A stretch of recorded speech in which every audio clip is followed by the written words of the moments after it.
Repair, replace, renewable और renovation.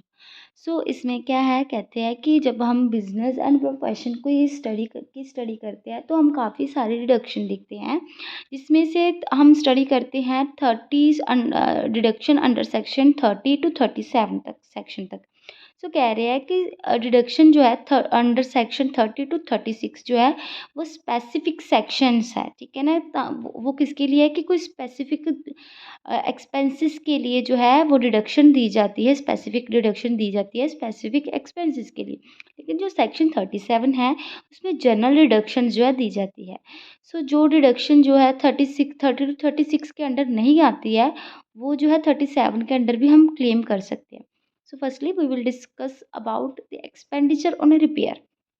सो क्या कह रहे हैं कि एक्सपेंसेस ऑन रिपेयर जो है बहुत इंपॉर्टेंट पार्ट है while calculating the business and profession income. So इसमें जो है वो everyone try to take this deduction. So इसमें क्या है, the allowability of the expenditure on repair etcetera is contain the following two section. किस किस दो सेक्शन में आएंगे ये रिपेयर्स के एक्सपेंडिचर की अलाउबिलिटी अलाउंस किस सेक्शन में आएगी, सेक्शन 30 एंड 31। तो सेक्शन 30 में क्या है कि जब हम बिजनेस प्रीमिसेस मतलब कि लैंड और बिल्डिंग को कंसीडर करते हैं, जब हम उसे कहते हैं बिजनेस प्रीमिसेस उसके एक्सपेंसेस को, ठीक है ना।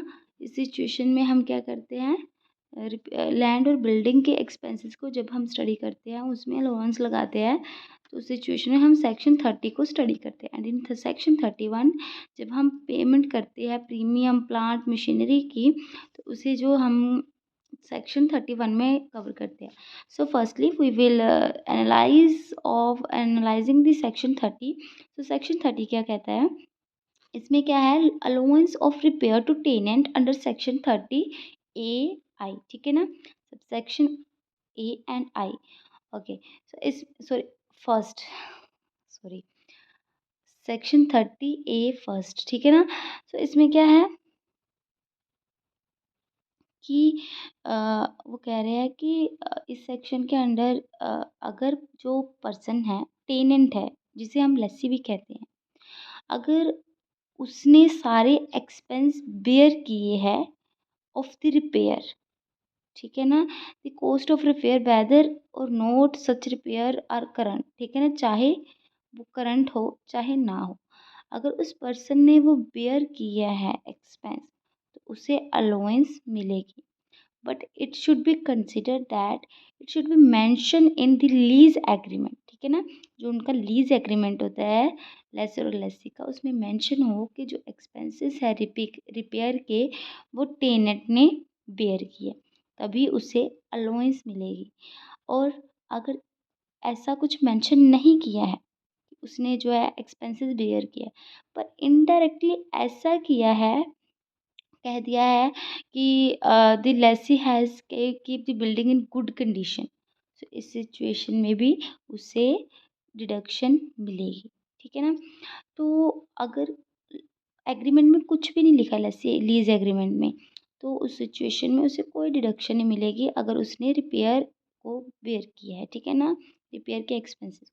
तो हम रिपेयर के एक्सपेंसेस कैसे कंसिडर कर सकते हैं कि जैसे इसमें लिखा है कि अगर हम कोई एसेट की ओरिजिनल वैल्यू या फिर नॉमिनल वैल्यू को रिस्टोर कर रहे हैं, मतलब कि कोई एसेट की वैल्यू डिक्रीज हुई होगी, उसे जो है एक्सपेंसेस उसके रिपेयर के बेयर करके उसे उसकी ओरिजिनल वैल्यू पर लेकर आए, ठीक है ना, उसको हम as a repair expenses consider कर सकते हैं। But any expenses which increase the value और या फिर कुछ एक्स्ट्रा एडवांटेज मिल रही है उससे, ठीक है ना, कंपनी को, कि उस एसेट को ज़रूरत उसके ओरिजिनल वैल्यू से भी ज़्यादा इंक्रीज़ किया गया, कोई एक्स्ट्रा एडवांटेज मिल रही है या फिर कोई न्यू एसेट्स आ रही है, कुछ और भी जोड़ दिया उस एसेट के साथ, ठीक है ना, तो सिचुएशन में हम उसे as a repair expense treat नहीं करेंगे, ठीक है ना, उस एक्सपेंस को हम जो है कैपिटल नेचर ट्रीट करेंगे, ठीक है ना।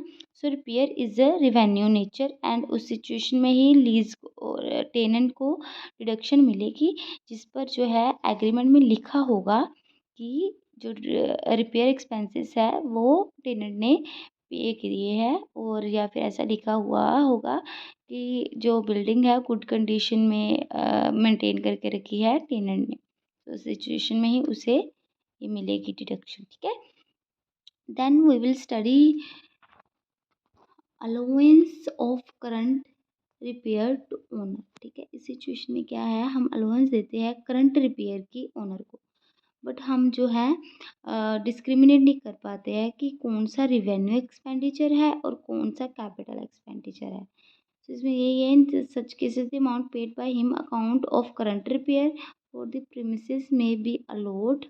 This section does not speak anything about the whether the nature of the toward the current repair should be capital or revenue। ठीक है, जैसे उसमें तो पता चल गया था, अगर उसकी ओरिजिनल वैल्यू स्टोर कर रहा है तो वो रिवेन्यू नेचर है। ठीक है ना, अगर ओरिजिनल वैल्यू से एक्स जो है वो स्टोर कर रहे हैं, एक्सपेंसेस जो पेयर किया है उसकी वैल्यू ओरिजिनल वैल्यू से भी ज़्यादा उसकी वैल्यू बढ़ा रहा है, या फिर कुछ न्यू एसेट आ रही है, उसे हम कैपिटल एक्सपेंडिचर कह देंगे। लेकिन इसमें जो है हम डिस्क्रिमिनेट नहीं कर सकते कौन सा कैपिटल रिवेन्यू और कौन सा कैपिटल एक्सपेंडिचर और कौन सा रिवेन्यू एक्सपेंडिचर है। ठीक है, तो इसके अंडर जो है हम दो तरह की डिडक्शंस पढ़ते हैं।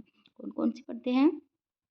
करंट रिपेयर के अंडर डिडक्शन अंडर सेक्शन 31 कौन कौन सी है? जो भी हमने अमाउंट पे की है करंट रिपेयर की, ठीक है ना, उसको हम पूरी की पूरा डिडक्ट कर देंगे।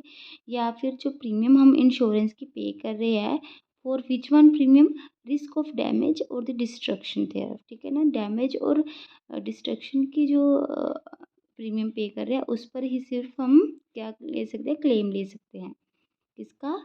रिपेयर का, करंट रिपेयर का। सो करंट रिपेयर क्या होता है? वो रिपेयर जो बिजनेस ने करंट ईयर में बेयर किया है। ठीक है ना, that is said as a current repair for maintaining the already existing asset. So this is our topic. I hope this is clear to all of you. Thank you.